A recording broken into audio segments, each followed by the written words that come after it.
Hello and welcome to my video series on how to make a digital breakout. Hopefully this is our last video. It's a lot to put in the last video. I tried to keep the others short. Our last video here is on putting it all together. So we've got puzzles, we've got locks, how do we get all these links, how do we make our site. So the goal is to end up with this final product but with links to your sites, right? So in the Google Drive, that you have access to. This one, this top one, APCSP, First Day Breakout, that is a Google site. That's the Google site symbol. So we're going to open that up, and it's going to look a lot like the site we've been looking at, except it's kind of, you can see all the editing pieces around here. So again, this was the main site. That's what it looks like, and now we're in this editing mode. So the first thing we want to do is make a copy. So down here, it's duplicate site, not make a copy. So if I say duplicate site, and I'm going to change the folder again and go back to my demo DB and select, and I'm just going to click, oh, I want to call this one demo, and click OK. This takes a little bit longer to copy. I think to start, I think for your first one, it's easier to do this. The things I'm going to talk about here, you can certainly go under, if you were to go to your folder and say new Google Sites right here, you can start a Google site from scratch. So I'm not going to walk through that. Everything I'm going to do on the duplicated site, you can do with the brand new site. And so it's all going to pretty much, the same sort of things are going to apply. So back to the editing of this. And the first thing we want to do, oh, this is my original site. I want to go to the demo. Where is it? Nope. Nope. Oh dear. Where'd I go? We'll just open it there. How's that? Okay, so there I see the demo up there. Maybe I was in it before. Anyway, so here's our demo site. The first thing we want to do is any links I have to my forms we want to get rid of. So all of these were linked to my puzzle, my form, my spreadsheet, and they still are.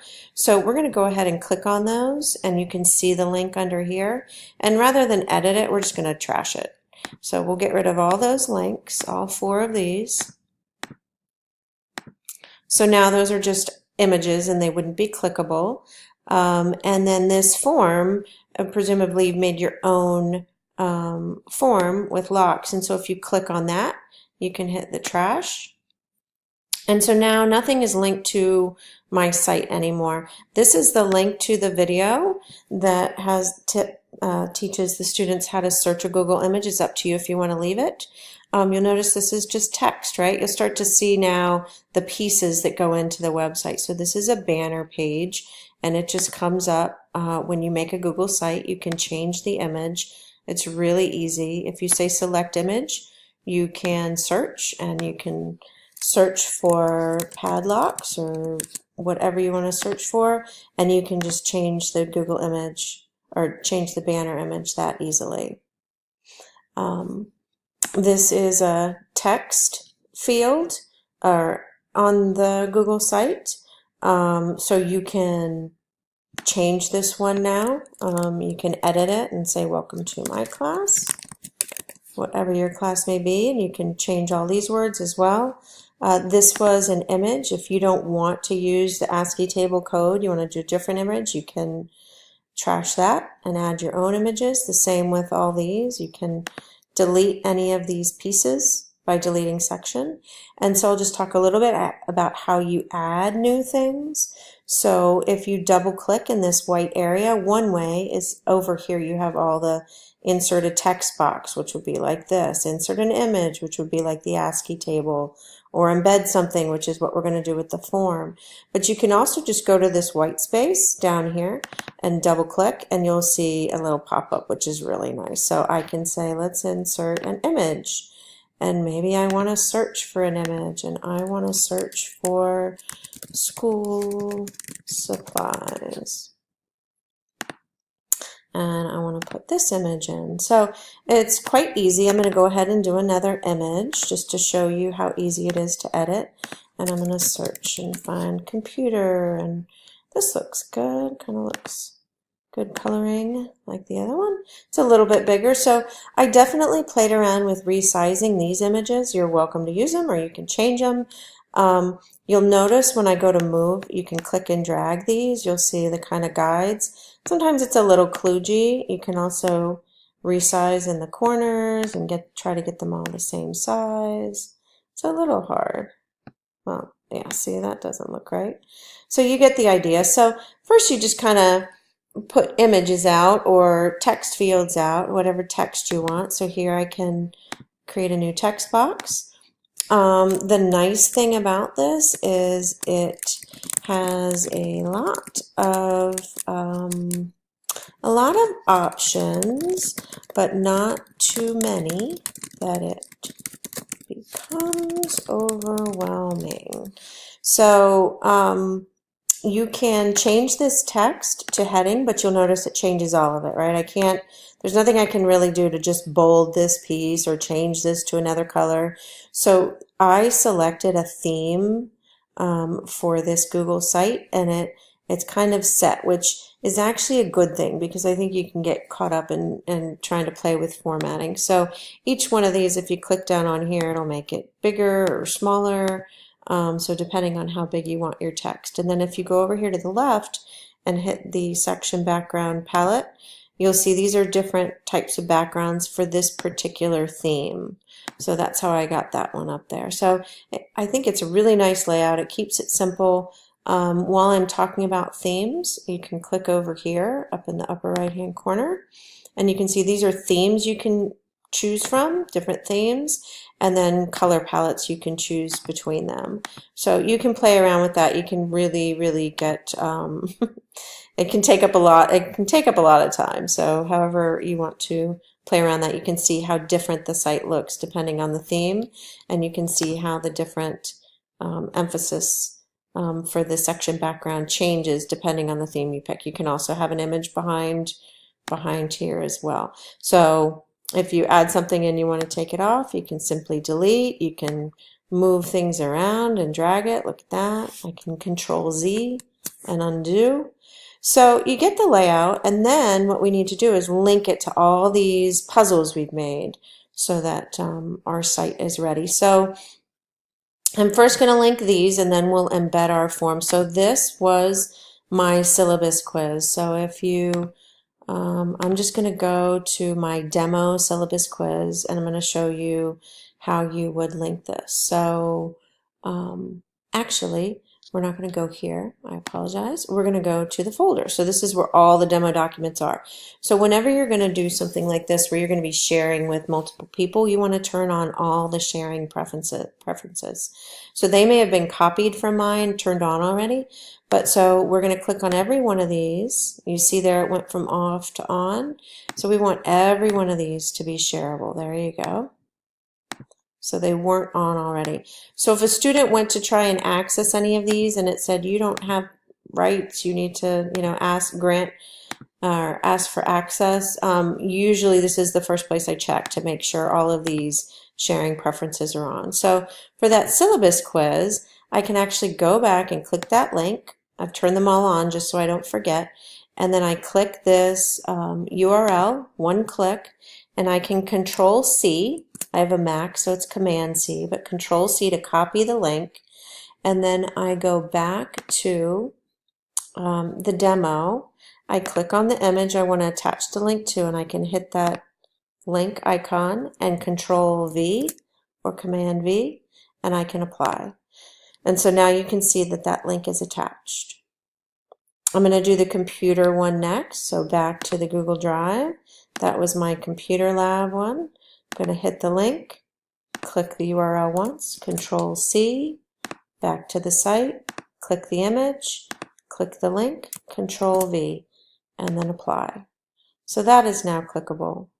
For the jigsaw puzzle, we're going to go to the share menu here, and we're going to go down to email, and we're not going to email it, but you'll see there is a URL. Click it once, Control C, back to the site. You've got the image click the link, Control V, and apply. So that easy. So those three now have links. For the spreadsheet, if you watch that video, you'll remember that we're going to actually go into the spreadsheet for that one because I wanted to change the end to copy. So you'll remember that this did say edit. So if I close that and I reopen it from the folder, you're going to see this edit at the end, right after the last slash. So we want to delete that and type the word copy. So /copy. And then I can click that once, Control C, back to my form, and click the link, Control V, and apply. So all of those are clickable. My last step was to embed the form here. So I am going to double click here, and I want to embed the form, and I'm going to go get the embed code for the form. So the default is a URL. We need to get the embed code. So for that one, back to the drive again, you are going to open this demo CSP first day. It's a little different. It's not a hyperlink. It's going to be embedded into the site. And so under the send, you can see the little embed code there. Click that once, or you can just click the copy. Click it once, Control C, or just click the copy. Back to the site where we had that embed code open, Control V, and you should see something like that, HTML-ish. And then it'll show you, it'll preview, and you can say insert. And then you can resize this. Now you'll notice this is not showing all of the form like mine was. You could see a little bit more of the form, and you'll notice these, you can't really go up and down in it when you're in edit mode, so I can't really see the rest of the form. But if you go, when you copy or when you create the embed code, you can change the width maybe to 500 and then copy that. You'll see the width of this change. So I'm going to delete it, embed code, Control V. You can also see here where the width is set and where the height is set, so you could have changed it manually there. And now you can see there, oh, see, we see a little bit more of it. So you can play around with that, play around with the sizing. But that is pretty much it. I'm going to go ahead and delete these. I'm going to leave the rest for now and just talk about how we publish the site. So once your site is ready, you're going to click the publish. So the first time, it will prompt you for what you want to call your site. So it's automatically going to be on the Google site domain. You can click here and maybe we want to say demo dig breakout or demo DB. See if that, and Google will tell you if it's already taken. I click this because I do not want search engines to find my things. That is purely up to you. And then we say publish. And it is published. You can click the link at the top here, and this is the link you would share with your students. I just copied it, and I'm going to go open a new window, Control V, and it shows up pretty quickly there. And there you go. And you'll notice if I click on any of these, I'll go to the demo, right? So we set them all up for those links. One last tip is that whenever you change this site, if I were to change this word, right here, get rid of all this and type change, this is not going to show up on the site, for the students until I republish. So whenever you change the site, not necessarily the form or the links, but when you change the layout of the site, you want to republish, and you simply you click this publish again, and it will be republished. If we go here and I hit refresh, there we can see the change. And the last thing I'll tell you is you can click this preview right here in your edit mode, and it will show you what it looks like. You can see what it looks like on a phone. It's pretty scalable to the phone. I think it's pretty nice. Click the X to go back to edit mode, and I think that's about it. So have fun and share with me what